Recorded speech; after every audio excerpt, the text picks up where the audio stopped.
Le chômage partiel concerne aujourd'hui 12 millions de salariés. Un système payé par l'État à 100%. C'est d'ailleurs le plus généreux d'Europe. Mais c'est votre éclairage éco ce matin, Nicolas Barré.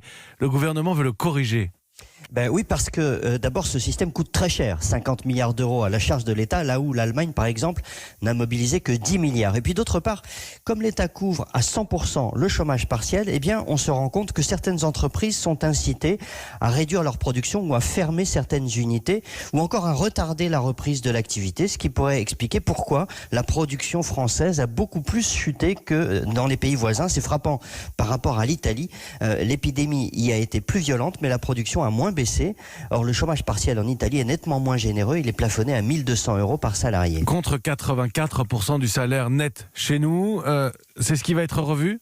Alors, première piste, en effet, le gouvernement pourrait réduire le niveau de salaire pris en charge. Actuellement, l'État indemnise jusqu'à 4,5 fois le SMIC. Certains gouvernements voudraient abaisser ce seuil à 3,5 fois le SMIC. L'autre piste à l'étude, c'est une réduction du taux de prise en charge. Au lieu de 100%, l'État ne prendrait à sa charge que 90% du coût et en laisserait 10% à l'entreprise, sauf pour les secteurs frappés d'interdictions administratives comme l'hôtellerie et la restauration qui seraient toujours couverts à 100%. Cette réforme des conditions du chômage partiel est cependant délicate. Le risque, si l'État réduit trop son soutien, c'est que les entreprises ne fassent des plans de licenciement. Mais le message du gouvernement est clair, une fois passé l'été, la générosité de l'État ne pourra continuer comme aujourd'hui.